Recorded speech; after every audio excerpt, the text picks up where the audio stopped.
Good morning, everyone, and welcome to the Sirius Report. Well, Paul, it looks like China has put the screws on with a new set of criteria for rare earth sales and distributions.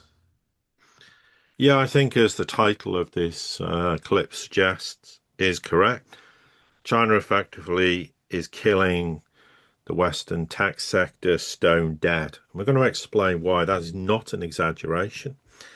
And this is part of this ongoing feud that's been in place for a while, where the United States tried to restrict semiconductor exports to China, and now they announced that they also wanted to tighten those export controls, and then also in the process even put it on equipment from companies like ASML, etc., including Japanese companies, really just trying to beat this dead horse even more, that somehow we can restrict China's capability in the tech sector by restricting their access to semiconductors and technology, even though China's now in the process of rolling out its own lithography machine and obviously is increasingly manufacturing chips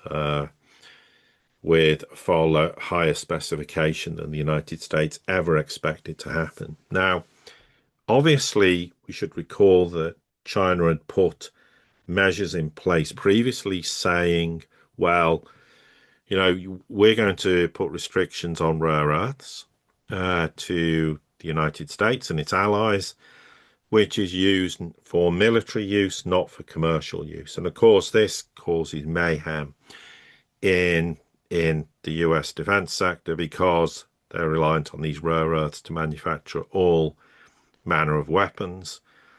But now, of course, in retaliation for the United States deciding that they were going to try and put the squeeze even more on China after, this call for broader bans on the export of chip making equipment to China, China came out and made a bunch of announcements, which, when you add up the ramifications of what it means, it is extremely damaging, to put it diplomatically, for the West. This is about as bad as it can get because, in essence, what they've said is that overseas defense users will not be granted licenses, whilst applications related to advanced semiconductors would have to be approved on a case-by-case basis. Now, the new rules apply to 14 nanometer chips or more advanced chips, memory chips that have 256 layers or more,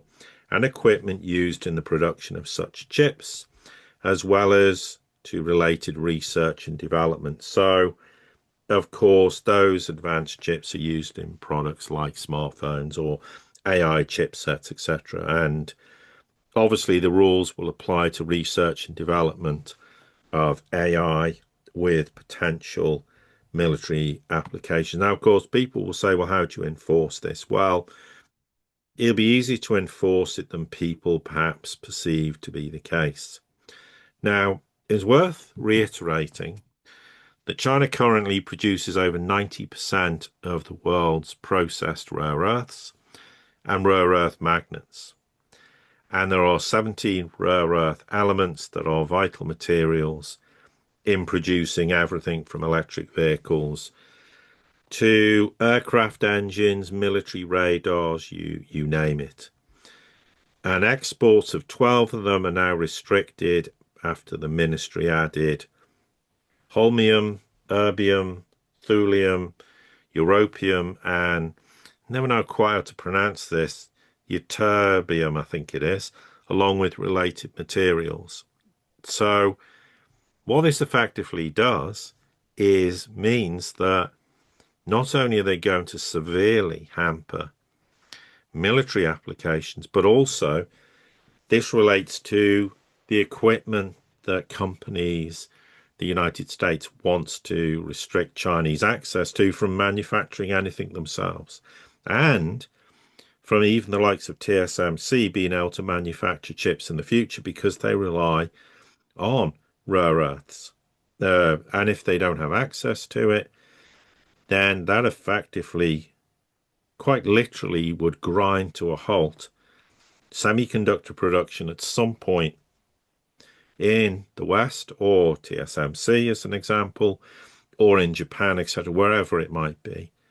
And there is nothing the United States or anyone else can do about it, because whilst you can say, well, they can process rare earths, well, good luck with that. How quickly are they going to be able to do that? 5 years, 10 years? I'm not putting a number on it. But this is China really laying down the gauntlet and saying, we've really had enough of you, the United States, throwing your weight around, imagining that you can dictate how we as China operates, how we conduct business, how we expand our technology base. So we're going to expand our rare earths exports control. We've added these 5 new elements. There's also major extra scrutiny for semiconductor users.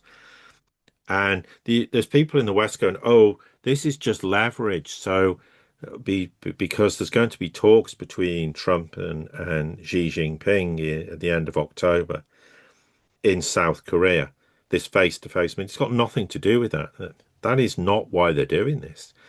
They're doing this because the United States decided to up the ante again and put broader bans on export of chip making equipment, as I said, to China. And China's come out and gone, sorry, we're not going to put up with that.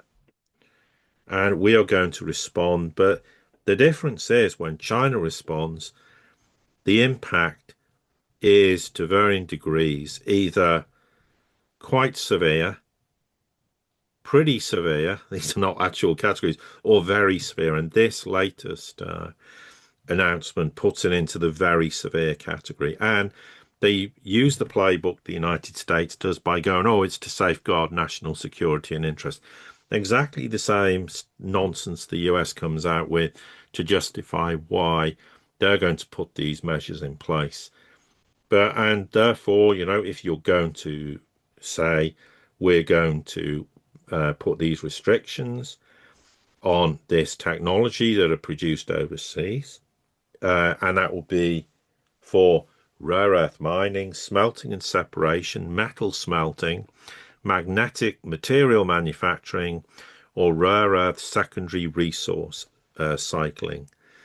And it applies to export applications to overseas military users, as well as exports to importers and end users on the export control list and watch list, including subsidiaries, branches, and other branches in which they hold a 50% or more stake. None of those will be approved. This is as watertight as it gets. And this is China basically saying enough is enough. We're sick and tired of your behavior. We're not going to put up with any more. And we're going to screw you to the rafters, basically. And there's no other way of phrasing it. You can dress this up however you like, but if you have veto power over the entire advanced semiconductor supply chain, as well as rare earths, it doesn't get any more difficult for the West. And also, of course, it's all extraterritorial. And China will implement this. And the big difference is this is doing precisely to the United States what the United States tried to do to China. Only this time, China's going to actually do it because they're the ones in possession of rare earths. They're the ones in possession of magnets. They're the ones doing the refining. So they can actually stop the United States, for example, at source from being able to manufacture things. So this isn't a question of we'll stop these chips being supplied or exported to China. They'll just stop the production of them stone dead. Yeah, you you covered pretty much everything that was involved in this. More than anything, I just want to reinforce and emphasize the three primary uh, points here. One, the cutting off and or the limitation of distribution of rare earth metals to begin with. Secondly, as they do 90% of the processing, control over the processing of the rare earth metals. And that's something that, with the United States, they can get all of these different rare earths, but they have very few places that they can go ahead and process it outside of China to be able to use it in their military, and especially a military that President Trump wants to see now enlarged to a great extent. And the third, and I think is also the most important, is all the technology, all of it that is even touches upon rare earths and rare earth processing. So the smelting, the refining, the everything to do with it, which probably includes going forward, as you mentioned, technology like chips, as well as AI and anything that has to do with it all. Pretty much they're making a monopoly on this, and they're going to determine who's allowed and who isn't allowed to get this.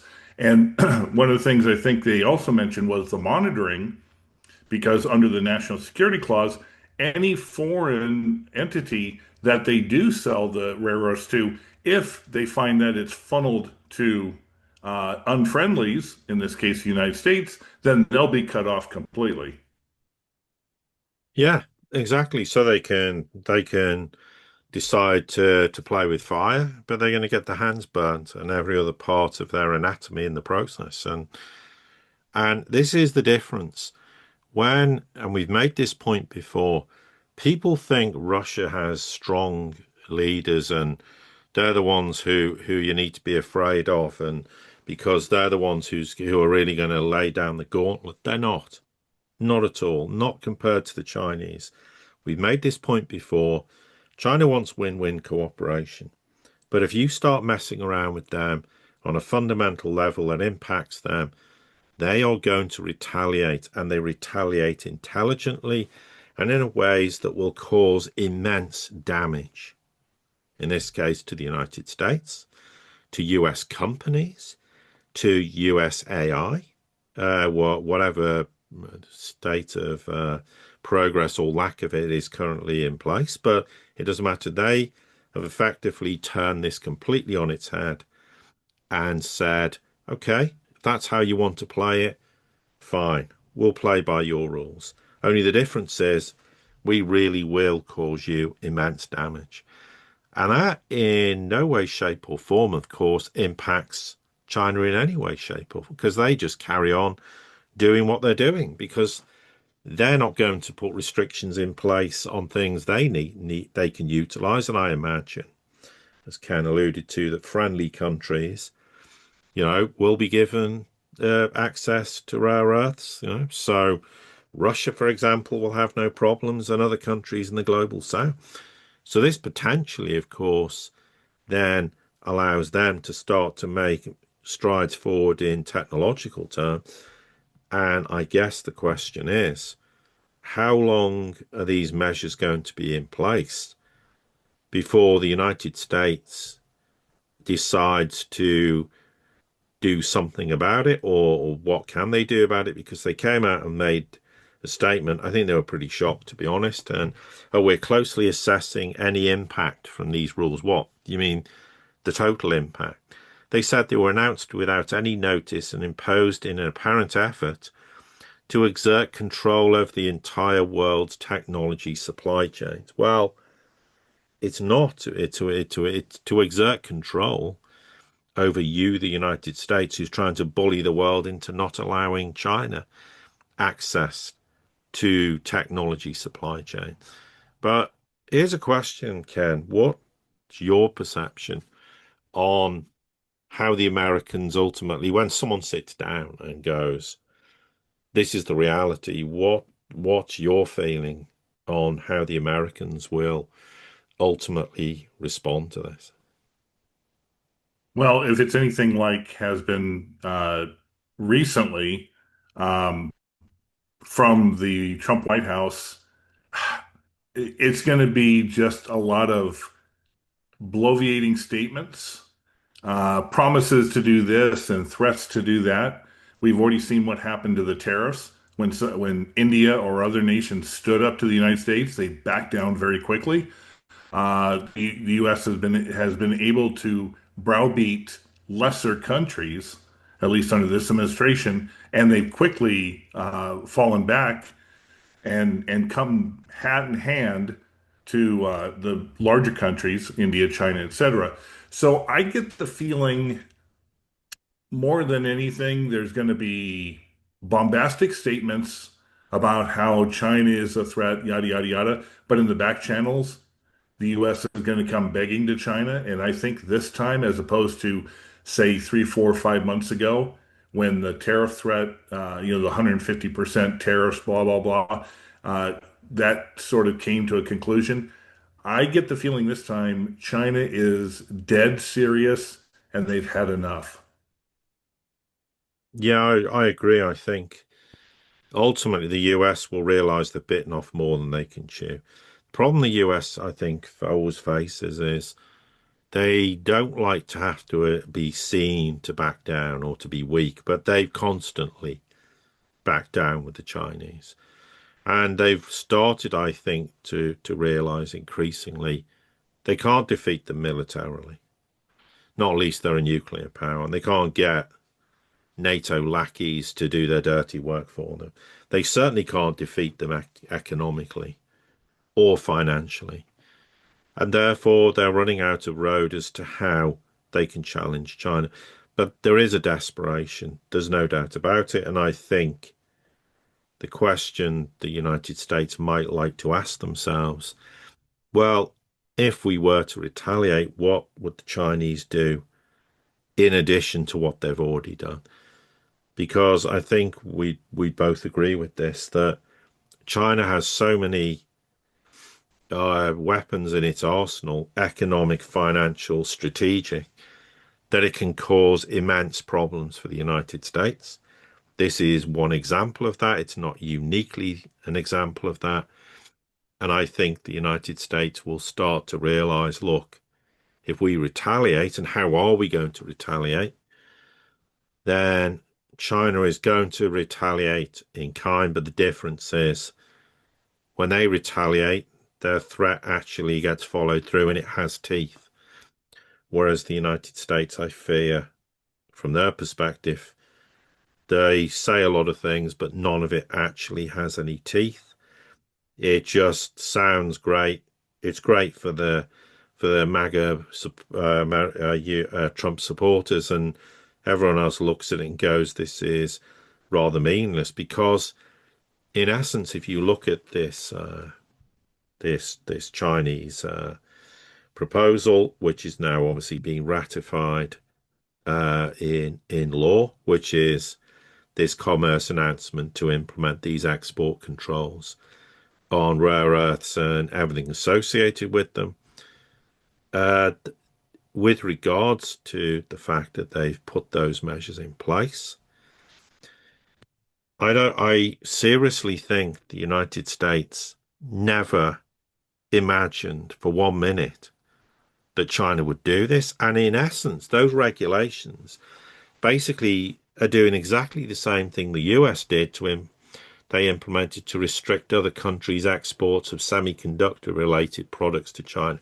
So they've taken it, morphed it into something with even more substance and teeth, and said, here you go, the US, here's the boomerang effect. You can chew on that and see if you choke on it. And I don't think the United States, for 1 minute, really thought this through, because if I'm sat there going, we desperately need these rare earths, I don't think we should upset the Chinese too much. Why the hell would you go do what they did? I think it's a case of the scorpion and the frog. It's in America's nature to backstab. But with that being said, I think two final points I want to make is for those who are on the inside and know it and have seen the war games, uh, in every single instance, whether it's military, economic, geopolitical, and geostrategic, the U.S. loses to China, and they know it. At least the generals in the Pentagon knows it. Secondly, it's not just the rare earths. Why do we think that we're suddenly seeing a massive spike in the price of silver or in the massive spike in copper in the last 2 days? Because China has already long stockpiled these, and the West is in desperate need. So if you add in the key components of silver and copper, which they need for their technology as they try to ramp through their AI and their data centers. And then you add in the rare earths, which is another component. All of a sudden, it's the perfect timing and the perfect storm for China to go ahead and do this. Yeah, that's an extremely important point because it does apply to other critical resources that the West and the United States desperately needs. And that's the difference where China actually puts these measures in play. It's interesting that Russia, throughout the entire Ukraine war, really could have caused a lot of problems for the United States by not exporting uranium, for example, but continued to do so. I think if the boot was on the other foot and it was China and Taiwan, they would have immediately cut off US access to all these things just to really put the squeeze on them. And that, I think, is fundamentally why China is a lot more forthright in dealing with problems where the Russians tend to want to always see the good side in countries and thinks there's a way, we can deal with the problem on that basis. And they're obviously finding that is absolutely not the case, but they keep repeating the same mistake over and over again, whereas the Chinese go, no, we'll go for the jugular and we're going to really, really cause you problems. And this really is a huge problem. When someone actually wakes up inside the US and realizes the extent of the problem, they are going to realize that China has just killed the US and Western tech sector stone dead if they apply the letter of the law of this commercial announcement. Yeah, pretty much all we're seeing in stock prices going to the moon. It's all paper trading. It's not actual productivity and output. That is years and years away, and we're not even sure that's going to actually take place. But guess what? It is taking place in China, and they have the receipts to prove it. Paul, was there any other final thoughts you wanted to add to this? No, I think that's fine. To everybody here at the Sirius Report community, as always, thank you for your support. Don't forget to like, share, subscribe, comment, send this out to anybody you think it might be important to. And until the next time we get together, have a great day.